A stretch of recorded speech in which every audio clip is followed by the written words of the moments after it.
The first step for doing business in India involves setting up a presence in the country.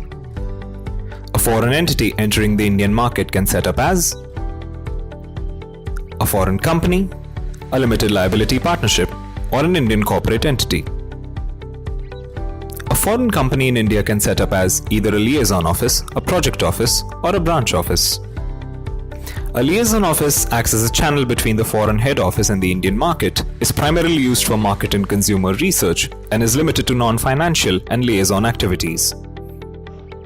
A project office, on the other hand, represents the company executing a project in India, undertakes activities related to that particular project, and doesn't undertake any industrial or retail activity. Whereas a branch office is an extension of a foreign company and is legally treated as a foreign company in India, it doesn't share a separate legal status and can undertake import-export, wholesale, and representation activities. A limited liability partnership, or an LLP, can be formed in India by a non-resident for sectors with 100% foreign direct investment (FDI).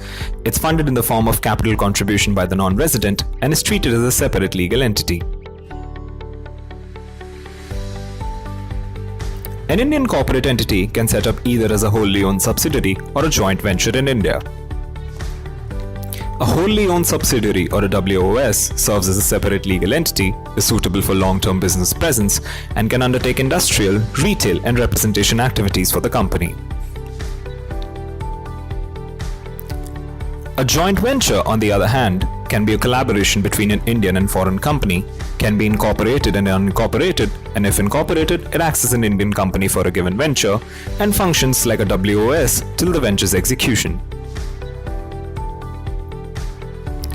A wholly owned subsidiary and joint venture can be opened either as a public or a private company.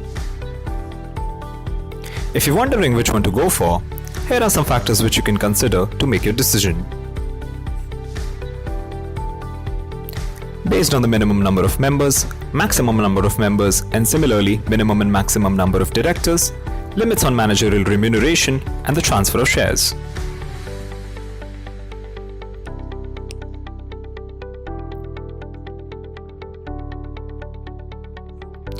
For more information on these topics, download the exclusive PDF file from the link in the description.